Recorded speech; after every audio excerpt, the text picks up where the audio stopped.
Hi guys, നമുക്കിന്ന് സാമ്പാർ ഉണ്ടാക്കാം കേട്ടോ. തേങ്ങയില്ലാത്ത സാമ്പാർ എളുപ്പത്തിൽ ഉണ്ടാക്കി നോക്കാം കേട്ടോ.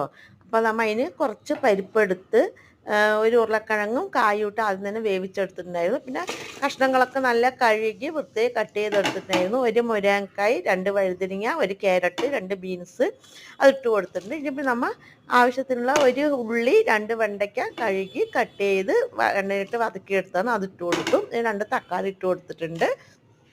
അതിനുശേഷം ഇതിലേക്ക് നമ്മൾ ആവശ്യത്തിന് ചൂടാക്കി വെച്ചാണ് കേട്ടോ. എണ്ണ ഒഴിച്ചിട്ട് മുളക് പൊടി, മല്ലിപ്പൊടി, സാമ്പാർ പൊടി, ഇനി നമുക്ക് കുറച്ച് മഞ്ഞൾപ്പൊടി, ഉപ്പിട്ട് കൊടുക്കുക ആവശ്യത്തിന്. അതിനുശേഷം ആവശ്യത്തിന് പുളി പിഴിഞ്ഞ് വെച്ചിട്ടുണ്ടായിരുന്നു കേട്ടോ കുറച്ച്. അപ്പോൾ അതൊഴിച്ച് കൊടുത്തു.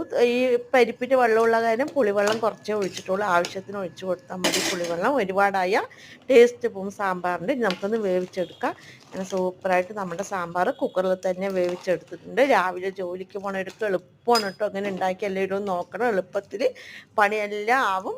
അപ്പോൾ നമുക്കിതിലേക്ക് കുറച്ച് മല്ലിയിലയും കരിവേപ്പിലയും ഇട്ട് കൊടുത്തിട്ടുണ്ട്. അത് ചെറുതായിട്ടൊന്ന് തിള വരട്ടെ. മുന്നിനെല്ലാം കഷ്ണങ്ങളൊക്കെ വെന്തതല്ലേ, പിന്നെ തിളയ്ക്കേണ്ട ആവശ്യമൊന്നുമില്ല അധികം. അതിനുശേഷം നമുക്കിതിലേക്ക് കടുക് താളിച്ച് വെച്ചിട്ടുണ്ടായിരുന്നു കേട്ടോ. കുറച്ച് ഉലുവ, കടുക്, വറമുളക്, മല്ലിയില, കരിവേപ്പില, ചെറിയ ഉള്ളിയൊക്കെ ഇട്ട് നല്ലോണം താളിച്ച് വെച്ചാണ് അതിട്ട് കൊടുത്തു. അതിനുശേഷം നമുക്കിത് ചോറിൻ്റെ കൂടെയോ ചപ്പാത്തിൻ്റെ കൂടെയോ കഴിക്കാൻ അടിപൊളി ടേസ്റ്റാണ്. എല്ലാവരും ഉണ്ടാക്കി നോക്കിയിട്ട് അഭിപ്രായം പറയണം, കമൻറ്റ് ചെയ്യണേ, ലൈക്ക് ചെയ്യണേ.